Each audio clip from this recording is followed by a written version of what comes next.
আসসালামু আলাইকুম প্রিয় শিক্ষার্থী বন্ধুরা, welcome to learn with Rabi YouTube channel. Hopefully get today honours second year non credit English suggestion 2025। তোমাদের এই পরীক্ষাটা অনুষ্ঠিত হবে 2 জানুয়ারি 2025 সালে। তো তোমাদের দেখো, অনার্সের সবচেয়ে গুরুত্বপূর্ণ বিষয় হচ্ছে গ্রামার অংশ, আর এই গ্রামারের অংশে সবচেয়ে বেশি নাম্বার তোমাদের আছে। তোমাদের সবচেয়ে গ্রামারে বেশি মার্ক রয়েছে 45 মার্ক, আর এই 45 মার্কে অবশ্যই তোমাদেরকে ভালোভাবে অ্যান্সার করে আসতে হয়, তাহলে তোমরা একবারে উত্তীর্ণ হওয়ার চান্স পাবা, ঠিক আছে। আর যদি গ্রামার অংশে তোমরা যদি ভালো না করো, রিটেনে যদি তোমরা ভালো করো, গ্রামারে যদি ভালো না করো, তাহলে কিন্তু তোমাদের এই সাবজেক্টে পাস তোলা খুব কঠিন হয়ে যায়। কাজেই গ্রামারকে খুবই প্রাধান্য দিতে হয়, আর আমি কন্টিনিউ গ্রামারের ক্লাসগুলো দিচ্ছি। পাশাপাশি তোমাদের জন্য একটা সুখবর, তোমাদের জন্য আমি লার্ন উইথ রবির পক্ষ থেকে একটা পিডিএফ হ্যান্ডআউট তৈরি করেছি। অলরেডি অনেকেই নিয়েছো, যারা নিয়েছো তাদেরকে ধন্যবাদ। শিওর পাস পিডিএফ হ্যান্ডআউট 2025, ঠিক আছে। তোমরা যারা নিতে চাও স্ক্রিনে দেওয়া নাম্বারে যোগাযোগ করো। তো আজকে আমি গ্রামার অংশে কারেকশনের ক্লাস 2 তোমাদেরকে দেখাবো। কারেকশন ক্লাস 2 অলরেডি প্রথম ক্লাসটা দিয়েছি, আমার চ্যানেলে রয়েছে, তোমরা চাইলে দেখে নিবা, ঠিক আছে। তাহলে আজকের ক্লাসটি তোমাদের অনেক সহজ হয়ে যাবে। তো দেখো প্রিয় শিক্ষার্থী বন্ধুরা, রিফ্লেক্সিভ প্রোনাউন নিয়ে আজকে আমি ক্লাস করাচ্ছি। তো প্রথমে রুল 4-এ তোমাদের রিফ্লেক্সিভ প্রোনাউন আসবে। তো তোমাদের রিফ্লেক্সিভ প্রোনাউন যখন এরকম আসে, তখন তোমরা কিভাবে বুঝবা যে এটি রিফ্লেক্সিভ প্রোনাউন, আমরা এর অ্যান্সার কি করে করব। কারেকশনে তোমাদের এরকম সেন্টেন্স দিয়ে থাকবে, আমি এক্সাম্পল দিয়েছি। তো দেখো, রিফ্লেক্সিভ প্রোনাউনটা হচ্ছে আত্মঘটিত, ঠিক আছে। রিফ্লেক্সিভ প্রোনাউন মানে অর্থ হচ্ছে আত্মঘটিত সর্বনাম। তো এই অ্যাভেল দিয়ে থাকে, ঠিক আছে, অ্যাভেল। তো তোমরা বাক্যের মধ্যে যদি অ্যাভেল লক্ষ্য করো, তাহলে তোমরা লক্ষ্য রাখবা avail plus reflexive pronoun plus of. তো আমি তোমাদেরকে এই সূত্রটা এখানে দিয়েছি, তোমরা সূত্রটা অবশ্যই তোমরা খাতায় লিখে রাখো। তো আমি একটা সেন্টেন্স দিয়েছি, যে সেন্টেন্সগুলো পরীক্ষা আসার মতন সেই সেন্টেন্সগুলো দ্বারা কিন্তু প্র্যাকটিস করাচ্ছি, এটা মনে রাখবা, ঠিক আছে। Be careful. তো এখানে দিয়েছি হি will avail the opportunity, he will avail the opportunity. তো এর অ্যান্সারটা তোমরা কিভাবে করবা, এর অ্যান্সারটা তোমরা কিভাবে করবা, দেখো এখানে অ্যাভিল রয়েছে, আর আমি বলেছি যদি অ্যাভিল থাকে তাহলে তোমাদের বুঝতে হবে এটি রিফ্লেক্সিভ প্রোনাউন চাচ্ছে। তো এই জন্য তোমরা লিখবা, আমি এখানে তোমাদেরকে বলে দিচ্ছি, এখানে হি উইল নিবা, এরপর অ্যাভিল নিবা, ঠিক আছে। নেওয়ার পর আমি এখানে সূত্র দিয়েছি অ্যাভিল প্লাস রিফ্লেক্সিভ প্লাস অফ। তো অ্যাভিলের পর রিফ্লেক্সিভ প্রোনাউনটা হচ্ছে এখানে হিমশেপ, কারণ সাবজেক্ট এখানে আছে হি। যদি এখানে সাবজেক্ট হি থাকে তাহলে তোমরা হিমশেপ নিবা, আর যদি এখানে সি থাকে, সাবজেক্টটা হচ্ছে এটা পুরুষের ক্ষেত্রে ব্যবহৃত হয়, যদি মেয়েদের ক্ষেত্রে ব্যবহৃত হয় তাহলে হারসেলফ, ঠিক আছে। যদি এখানে সাবজেক্ট হিসেবে যদি আই থাকতো তাহলে নিতা মাই সেলফ, আবার সাবজেক্ট যদি ইউ থাকতো তাহলে নিতা ইউর সেলফ। সাবজেক্টটা যদি থার্ড পারসন হয় ইউটা, তখন ইউটা যখন একের অধিক হবে তখন ইউর সেলফ, অর্থাৎ লাস্টে একটা এস যোগ করে দিবা, এই হচ্ছে ব্যাপার। তো এখানে সাবজেক্ট হিসেবে হি রয়েছে, সুতরাং আমরা নিয়েছি রিফ্লেক্সিভ প্রোনাউন হিসেবে নিয়েছি হিমসেলফ। দেখো আমরা হিমসেলফ নিয়েছি, ঠিক আছে। এরপর সূত্রে আছে অফ, আমরা অফ এখানে বসিয়েছি, এরপর বাকি অংশ দা অপরচুনিটি, ঠিক আছে। তাহলে আমাদের অ্যান্সার হলো he will avail himself of the opportunity. Clear? আশা করি বুঝতে পেরেছো। নেক্সট আমরা আসি, এখানে বলা হচ্ছে I availed the library facilities. দেখো প্রিয় শিক্ষার্থী বন্ধুরা, এখানে অ্যাভেলড রয়েছে। তো যেহেতু এখানে অ্যাভেলড রয়েছে, তো বোঝা যাচ্ছে যে এটি রিফ্লেক্সিভ প্রোনাউন হিসেবে আমাদের কাজ করতে হবে। তো আমি সূত্র দিয়েছি, এখানে আছে সাবজেক্ট আই, আই অ্যাভেল লিখলাম, লেখার পর আই থাকলে অবশ্যই মাই সেলফ হবে। তো আমরা রিফ্লেক্সিভ প্রোনাউন হিসেবে মাই সেলফ নিলাম, এরপর সূত্র থেকে আমরা নিলাম অফ, ঠিক আছে। এরপর বাকি অংশ দা লাইব্রেরি অফ ফ্যাসিলিটিস, ঠিক আছে। এইভাবে তোমাদের আসলে বুঝে বুঝে করতে হবে, জাস্ট একটু মনে রাখতে হবে, তোমাদের এরকম সেন্টেন্স পরীক্ষায় আসবে। এরপর দেখো হি অ্যাভেইলড দ্য ফ্রি লাঞ্চ। ঠিক আছে, তো এখানে দেখো আমি প্রথমে নিয়েছি হি, অ্যাভেইল পর্যন্ত আমি নিয়েছি, নেওয়ার পর হিটা যেহেতু থার্ড পারসন সুতরাং হি থাকলে হিম সেলফ হয়।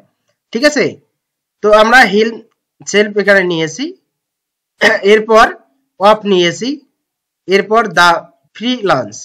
ওকে, এরপর দেখো দে অ্যাভেল দা কুপন। ঠিক আছে,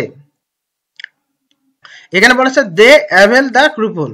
প্রিয় শিক্ষার্থী বন্ধুরা, দে থাকলে দেম সেলফ হয়, দের রিফ্লেক্সিভ প্রনাউন হচ্ছে দেম সেলফ। ঠিক আছে, তো যেহেতু এখানে অ্যাভিল রয়েছে তাহলে বোঝা গেল যে এটি রিফ্লেক্সিভ প্রনাউন বসাতে হবে। অ্যাভিল থাকলে রিফ্লেক্সিভ প্রনাউন তোমাদেরকে বসাতে হয়, মাস্ট বি। ঠিক আছে, তখন যখন কারেকশনে তোমরা অ্যান্সার করবা। ওকে, মনে রাখবা। তো এখানে আমরা দে অ্যাভিল পর্যন্ত নিলাম, দে থাকলে দের রিফ্লেক্সিভ প্রনাউন হচ্ছে দেম সেলফ, তো আমরা এখানে দেম সেলফটা নিয়েছি, এরপর বাকি অংশ নিয়েছি, সূত্রে আমরা অফ বসাবো, অফ এরপর বাকি অংশ দা কুপন। এই হচ্ছে বিষয়। তো এই গেল রিফ্লেক্সিভ প্রনাউন এর ব্যবহার। এরপরে নেক্সটে আমরা আরো আসি। দেখো অনেক সময় তোমরা লক্ষ্য করবা ইনফ্রম থাকবে সেন্টেন্সের মধ্যে, যদি ইনফ্রম দেখো তাহলে ইনফ্রম প্লাস ব্যক্তি প্লাস অফ বসাতে হবে। তোমাদের ইনফ্রম প্লাস ব্যক্তি প্লাস অফ বসাতে হবে, সূত্র আমি তোমাদেরকে দিয়ে দিতেছি, এখানে কিছু সেন্টেন্সও দিচ্ছি। এখানে দেখো একটা সেন্টেন্স দেওয়া আছে, inform this matter to the principal. তো প্রিয় শিক্ষার্থী বন্ধুরা, এখানে ইনফর্ম রয়েছে, আর ইনফর্ম থাকলে তোমরা অবশ্যই ইনফর্ম প্লাস ব্যক্তি প্লাস অফ বসাবা। তো এই সেন্টেন্সের মধ্যে ব্যক্তি রয়েছে দা প্রিন্সিপাল, তো ইনফর্মের পরে আমরা দা প্রিন্সিপাল এখানে বসিয়েছি। ঠিক আছে, এরপরে অফ বসিয়েছি, তারপরে দিস ম্যাটার। ঠিক আছে, তো আমাদের অ্যান্সার হলো inform the principal of this matter. Okay, এরপরে দেখো you should inform the matter to your father. তো আমি যেহেতু বলেছি যদি ইনফর্ম যদি তোমরা পাও, ইনফর্ম এর পর সবসময় ব্যক্তি বসে, তো এই সেন্টেন্সের মধ্যে ব্যক্তি রয়েছে ইয়োর ফাদার, তো তোমরা ইয়োর ফাদার বসাবা। প্রথমে ইউ শুড ইনফর্ম পর্যন্ত লেখার পর ইয়োর ফাদার বসাবা।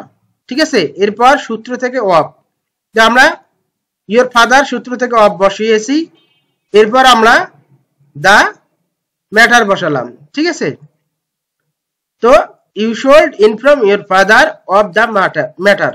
ঠিক আছে, এরপরে আসি আমরা সি নাম্বারে। দেখো ইনসিস্ট, ইনসিস্ট যদি তোমরা বাক্যের মধ্যে ইনসিস্ট পাও তাহলে ইনসিস্টের স্ট্রাকচারটা হলো, আমি তোমাদেরকে এখানে দিয়েছি, তোমরা অবশ্যই নোট করে রাখো। ঠিক আছে, insist plus on plus positive plus verb plus ING. ঠিক আছে, মাস্ট বি তোমাদেরকে বসাতে হবে, আর এরকম সেন্টেন্স কিন্তু অবশ্যই অবশ্যই পরীক্ষায় আসবে। Father insist me to read, এখানে বলা হচ্ছে father insist me to read, তো আমি বলেছি ইনসিস্ট প্লাস অন। ঠিক আছে, তো আমরা প্রথমে ফাদার ইনসিস্ট নিলাম, এরপর অন নিলাম, এরপর পজিটিভ। পজিটিভ তোমরা জানো যে মি থাকলে মাই হয়। ঠিক আছে, মি থাকলে মাই হয়, তো আমরা এখানে মাই বসিয়েছি। ঠিক আছে, যেহেতু আমাদের পজিটিভ বসা লাগবে, তো আমরা মাই বসিয়েছি। এরপর তোমরা ভার্ব বসাবা, এখানে ভার্ব রয়েছে রিড, আমরা রিড বসিয়েছি, শেষে আমরা রিডের সাথে আইএনজি যুক্ত করেছি। ঠিক আছে, শেষে আমরা রিড এর শেষে আইএনজি যুক্ত করেছি, তাহলে আমাদের আনসার হলো father insist on my reading. এরপরে দেখো হি ইনসিস্ট মি গো দেয়ার।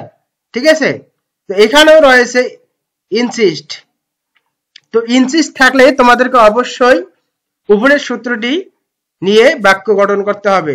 তো তোমরা হি ইনসিস্ট পর্যন্ত এখানে বসাই দাও, এরপর অন, এরপর পজিটিভ, এখানে মি রয়েছে, মি থাকলে মাই হয়, পজিটিভ মি থাকলে মাই হয়। এরপর কি আছে, গো রয়েছে, গো শেষে আমরা আইএনজি যুক্ত করে দেব। ঠিক আছে, তাহলে আমাদের সূত্র অনুযায়ী হবে। এরপরে বাকি অংশ দেয়ার রয়েছে, আমরা এখানে দেয়ার বসিয়েছি। ঠিক আছে, তো এই হলো নিয়ম। আমি এক্সাম্পল সহ তোমাদেরকে দেখিয়ে দেওয়ার চেষ্টা করলাম। দুই নম্বরে দেখো প্রিফার। প্রিফারের পরে দুটি ভাব থাকলে আইএনজি যুক্ত হয় এবং মাঝখানে দেয়ান উঠে গিয়ে টু বসে। প্রিফারের পরে দুটি ভাব থাকলে আইএনজি যুক্ত করতে হয় এবং মাঝখানে দেয়ান উঠে গিয়ে টু বসে। বাক্যের মধ্যে যদি তোমরা প্রিফার লক্ষ্য করো, যে বাক্যের মধ্যে প্রিফার রয়েছে, তাহলে তোমরা প্রিফারের যদি ওই সেন্টেন্সের দুটি ভার্ব থাকে, তাহলে ভার্বের শেষে আইএনজি যুক্ত করতে হয় এবং মাঝখানে দেয়ান উঠে গিয়ে টু বসে। এরকম সেন্টেন্স তোমাদের এক্সামে আসতে পারে। তা আমি তোমাদের এখানে এক্সাম্পল দিচ্ছি। I prefer read then write. দেখো এখানে দুটি ভার্ব রয়েছে, প্রিফারের পরে দুটি ভার্ব। ভার্ব দুটি কি? একটা হলো রিড আর একটা হলো রাইট। ঠিক আছে, তো এখানে দুটি ভার্ব রয়েছে। তো দুটি ভার্ব থাকলে দুটি ভার্বের শেষে আইএনজি যুক্ত করতে হবে, মাঝখানে দেয়ান উঠে যেয়ে কি হবে? টু বসবে। তো আমরা এখানে দিয়েছি I prefer reading to writing. I prefer reading to writing. এরপরে দেখো Riya prefer to Singh the dance. Singh the dance. প্রিয় শিক্ষার্থী বন্ধুরা, এখানে দেখো প্রিফার রয়েছে, তো প্রিফার থাকলে অবশ্যই তোমাদেরকে ভার্বের শেষে আইএনজি যুক্ত করতে হবে। তো এখানে দুটি ভার্ব রয়েছে, একটা আছে সিং আর একটা আছে ডান্স। ঠিক আছে, তো আমরা অ্যান্সার করব Riya prefer to singing two dancing. তার মানে এই দেয়ানের জায়গায় আমরা টু বসালাম আর এই ভার্ব দুটি শেষে আইএনজি যুক্ত করলাম। কখন? যখন আমরা বাক্যের মধ্যে দেখব যে প্রিফার রয়েছে। প্রিফার থাকলে অবশ্যই দুটি ভার্ব থাকলে দুটি ভার্বের শেষে আইএনজি যুক্ত করতে হবে এবং মাঝখানে দেয়ান উঠে গিয়ে টু বসবে। এবার কিছু আমি তোমাদেরকে সেন্টেন্স দিচ্ছি মনে রাখার জন্য, ওয়ার্ড গুলো মনে রাখার জন্য তোমাদেরকে আমি একটা টিপস দিচ্ছি। তোমরা যখন দেখবা বাক্যের মধ্যে পালস রয়েছে, পালসের জায়গায় তোমরা ফেল না বসিয়ে লেফট বসাবা। ঠিক আছে, এরপর তোমরা ড্রিম না বসিয়ে ড্রিম বসাবা, কারণ ড্রিম হচ্ছে স্বপ্ন দেখা। ঠিক আছে, লাইন মানে কেটে দেওয়া, পেন থট ভুল করা, ম্যাক না বসিয়ে মেড বসাবা, কখন? কারেকশনের সময়। ঠিক আছে, অপরাধ কমিটেড বসাবা। ঠিক আছে, তা আমি তোমাদের একটা এক্সাম্পল দিচ্ছি। দেখো, the doctor saw my pulse. The doctor saw my pulse. প্রিয় শিক্ষার্থী বন্ধুরা, তোমরা দেখো ডক্টর মানুষের পালস দেখে না অনুভব করে? এখানে স মানে কি? দেখা। তার মানে ডক্টর কি মানুষের পালস দেখে? পালস কখনো দেখা যায় না, সো পালস অনুভব করতে হয়। ডক্টর মানুষের পালস কি করে? অনুভব করে।